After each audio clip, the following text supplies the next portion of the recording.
Chapter 9. I Scoop Poop. I lost hope when I saw the horse's teeth. As I got closer to the fence, I held my shirt over my nose to block the smell. One stallion waded through the muck and whinnied angrily at me. He bared his teeth, which were pointed, like a bear's.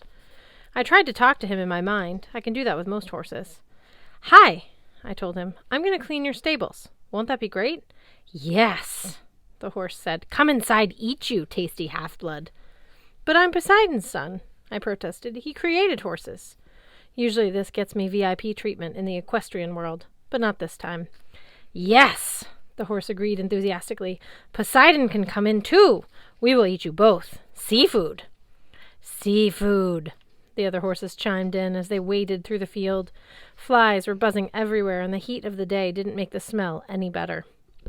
I had some idea that I could do this challenge because I remembered how Hercules had done it. He channeled a river into the stables and cleaned them out that way. I figured I could maybe control the water, but if I couldn't get close to the horses without getting eaten, that was a problem. And the river was downhill from the stables, a lot further away than I'd realized, almost half a mile. The problem of the poop looked a lot bigger up close. I picked up a rusted shovel and experimentally scooped some away from the fence line. Great. Only 4 billion shovelfuls to go. The sun was already sinking. I had a few hours at best. I decided the river was my only hope.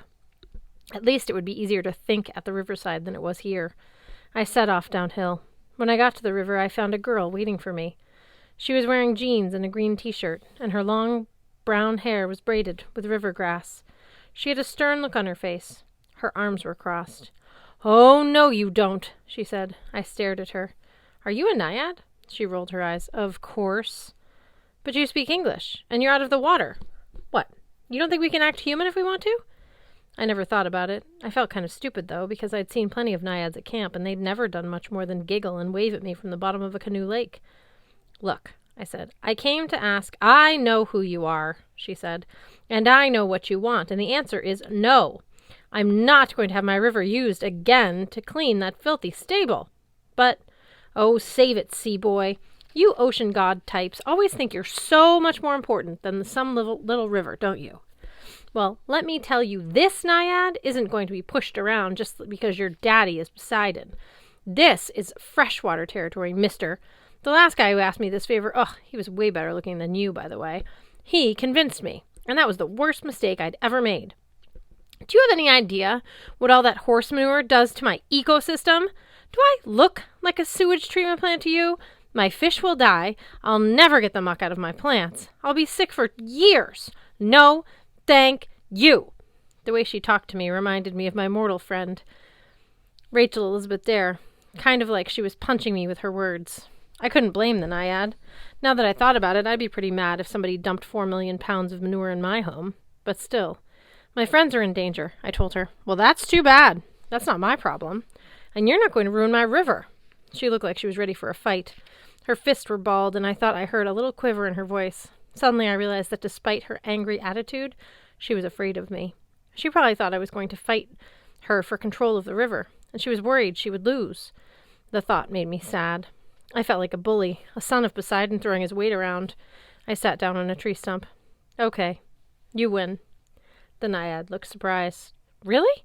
I'm not going to fight you. It's your river." She relaxed her shoulders. Oh, good, I mean. Good thing for you. But my friends and I are going to be sold to the Titans if I don't clean those stables by sunset. And I don't know how. The river gurgled along cheerfully. A snake slid through the water and ducked its head under. Finally, the naiad sighed. "I'll tell you a secret, son of sea god. Scoop up some dirt." "What? You heard me." I crouched down and scooped up a handful of Texas dirt. It was dry and black and spotted with tiny clumps of white rock. "No, something besides rock."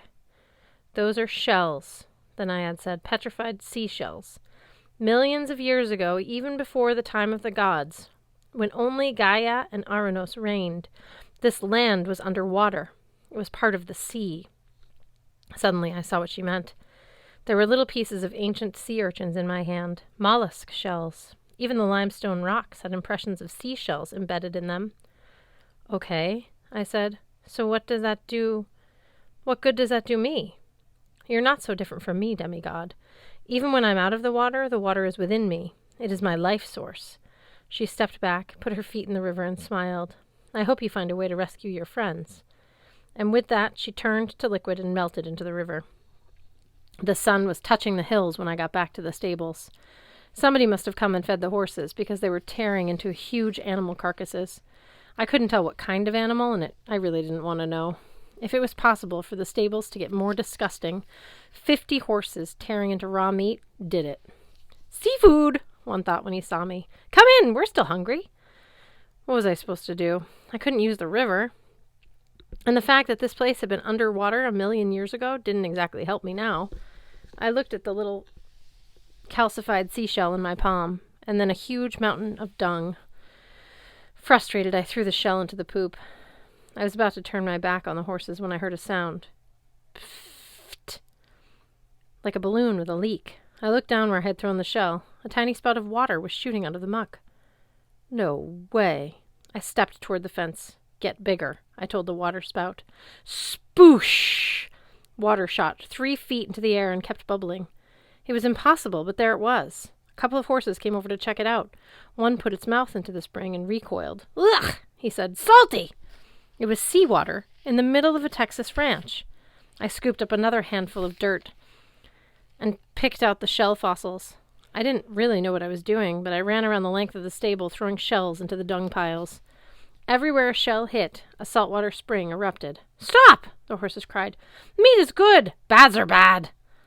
Then I noticed the water wasn't running out of the stables or flowing downhill like water normally would. It simply bubbled around each spring and sank into the ground, taking the dung with it.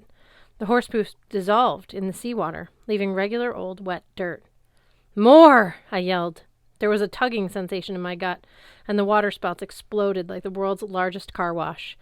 Salt water shot 20 feet into the air. The horses went crazy, running back and forth as the geysers sprayed them from all directions. Mountains of poop began to melt like hot ice. The tugging sensation became more intense, painful even, but there was something exhilarating about seeing all that salt water. I had made this. I thought I had brought the ocean to this hillside. Stop, Lord! A horse cried. Stop, please! Water was sloshing everywhere now. The horses were drenched. Some were panicking and slipping in the mud. The poop was completely gone. Tons of it just dissolved into the earth, and the water was now starting to pool, trickling out of the stable, making 100 little streams down toward the river. Stop! I told the water. Nothing happened. The pain in my gut was building. If I didn't shut off the geysers soon, the salt water would run into the river and poison the fish and plants. Stop! I concentrated with all my might and shutting off the force of the sea. Suddenly, the geysers shut down. I collapsed to my knees, exhausted. In front of me was a shiny, clean horse stable, a field of wet, salty mud, and 50 horses that had been scoured so thoroughly their coats gleamed. Even the meat scraps between their teeth had been washed out. We won't eat you, the horses wailed. Please, Lord, no more salty baths. On one condition, I said, you only eat food your handlers give you from now on, not people, or I'll be back with more seashells. The horses whinnied. I made a whole lot of promises that they would be good flesh-eating horses from now on, but I didn't stick around to find out and chat. The sun was going down. I turned and ran full speed toward the ranch house. I smelled barbecue before I could reach the house. That made me madder than ever because I really love barbecue. The deck was set up for a party. Streamers and balloons decorated the railing. Girion was flipping burgers on the huge barbecue cooker made from an oil drum.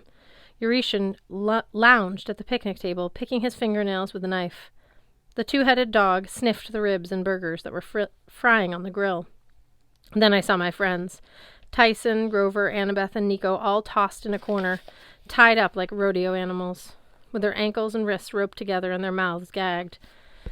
Let them go, I yelled, still out of breath from running up the steps. I cleaned the stables. Girion turned. He wore an apron on each chest with one word on each, so together they spelled out, Kiss the Chef. Did you now? How'd you manage it? I was pretty impatient, but I told him. He nodded appreciatively. Very ingenious. It would have been better if you'd poisoned that pesky naiad, but no matter. Let my friends go, I said. We had a deal. I've been thinking about that. Problem is, if I let them go, I don't get paid. You promised! Girion made a tisk-tisk noise. But did you make me swear on the river Styx? No, you didn't. So it's not binding. And when you're conducting business, Sonny, you should always get a binding oath. I drew my sword. Orthus growled. One head leaned down next to Grover's ear and bared its fangs. Eurytion, Gerion said, the boy is starting to annoy me. Kill him. Eurytion studied me. I didn't like my odds against him, and that huge club. Kill him yourself, Eurytion said. Gerion raised his eyebrows. Excuse me?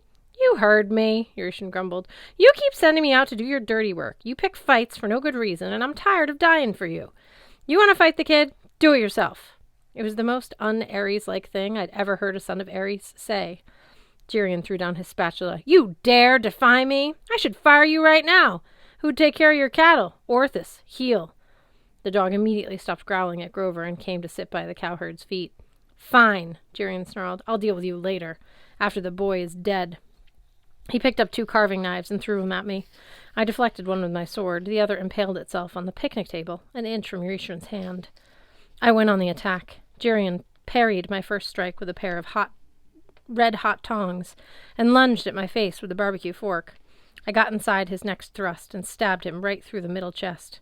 Ugh! He crumpled to his knees. I waited for him to disintegrate, the way monsters usually do, but instead he just grimaced and began to stand up. The wound in his chef's apron started to heal.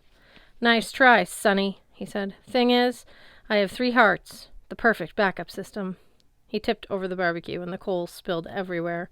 One landed next to Annabeth's face, and she let out a muffled scream. Tyson strained against his bonds, but even his strength wasn't enough to break them. I had to end this fight before my friends got hurt. I jabbed Gerion in the left chest. He only laughed. I stuck him in the right stomach. No good. I might as well be sticking a sword in a teddy bear for all the reaction he showed. 3 hearts. The perfect backup system. Stabbing one at a time was no good. I ran into the house. Coward! He cried. Come back and die right! The living room walls were decorated with a bunch of gruesome hunting trophies. Stuffed deer and dragon heads, a gun case, a sword display, and a bow with a quiver. Gerion threw his barbecue fork and thudded into the wall right next to my head. He drew 2 swords from the wall display. Your head's gonna go right here, Jackson, next to the grizzly bear. I had a crazy idea. I dropped Riptide and grabbed the bow off the wall. I was the worst archery shot in the world. I couldn't hit the targets at camp, much less a bullseye. But I had no choice. I couldn't win this fight with a sword. I prayed to Artemis and Apollo, the twin archers, hoping they might take pity on me for once. Please, guys, just 1 shot. Please? I notched an arrow. Gerion laughed. You fool! 1 arrow's no better than 1 sword. He raised his swords and charged. I dove sideways. Before he could turn, I shot my arrow through the side of his right chest. I heard thump, thump, thump as the arrow passed clean through each of his chest and flew out the other side, embedding itself on the forehead of the grizzly bear trophy. Gerion dropped his swords. He turned and stared at me. You can't shoot! They told me you couldn't... His face turned a sickly shade of green. He collapsed to his knees and began crumbling into sand until all that was left were 3 cooking aprons and an oversized pair of cowboy boots. I got my friends untied. Eurytion didn't try to stop me. Then I stoked up the barbecue, threw the food onto the flames as a burnt offering for Artemis and Apollo. Thanks, guys. I said I owe you one. The sky thundered in the distance, so I figured maybe the burgers smelled okay. Yay for Percy, Tyson said. Can we tie up this cow herd now? Nico asked. Yeah, Grover agreed, and that dog almost killed me. I looked at Eurytion, who still was sitting relaxed on the picnic table. Orthus had both of his hands on the cowherd's knees. How long will it take Gerion to reform? I asked him. Eurytion shrugged. 100 years? He's not one of those fast reformers, thank the gods. You done me a favor. You said you died for him before, I remembered. How? I've worked for that creep for thousands of years. Started as a regular half-blood, but I chose immortality when my dad offered it. Worst mistake I ever made. Now I'm stuck here on this ranch. I can't leave. I can't quit. I just tend the cows and fight Gerion's fights. We're kind of tied together. Maybe you can change things, I said. Eurytion narrowed his eyes. How? Be nice to the animals? Take care of them? Stop selling them for food? And stop dealing with the Titans? Eurytion thought about that. That'd be all right. Get the animals on your side and they'll help you. Once Gerion gets back, maybe he'll be working for you this time. Eurytion grinned. Now that I could live with. You won't try to stop us leaving? Shoot, no. Annabeth rubbed her bruised wrists. She was still looking at Eurytion suspiciously. Your boss said that somebody paid for our safe passage. Who? The cowherd shrugged. Maybe he was saying that to fool you. What about the Titans? I asked. Did you iris message them about Nico yet? Nope. Jirian was waiting until after the barbecue. They don't know anything about him. Nico was glaring at me. I wasn't sure what to do about him. I doubted he would agree to come with us. On the other hand, I couldn't just leave him to roam around on his own. You could stay here until we're done with our quest, I told him. It would be safe. Safe? Nico said. What do you care if I'm safe? You got my sister killed. Nico, Annabeth said, it wasn't Percy's fault. And Jirian wasn't lying about Kronos wanting to capture you. If he knew who you were, he'd do anything to get you on his side. I'm not on anyone's side. And I'm not afraid. You should be, Annabeth said.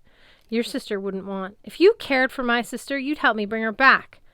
A soul for a soul? I asked. Yes. But if you didn't want my soul... I'm not explaining anything to you. He blinked tears out of his eyes. I will bring her back. Bianca wouldn't want to be brought back, I said. Not like that. You didn't know her, he shouted. How do you know what she'd want? I stared at the flames in the barbecue pit. I thought about the line in Annabeth's prophecy. You shall rise or fall by the ghost king's hand. That had to be Minos, and I had to convince Nico not to listen to him. Let's ask Bianca. The sky seemed to grow darker all of a sudden. I've tried, Nico said miserably. She won't answer. Try again. I've got a feeling she'll answer with me here. Why would she? Because she's been sending me iris messages, I said, suddenly sure of it. She's been trying to warn me what you were up to, so I can protect you. Nico shook his head. That's impossible. One way to find out. You said you're not afraid. I turned to Eurytion. We're going to need a fire pit. We're going to need a pit, like a grave, and food and drinks. Percy, Annabeth warned.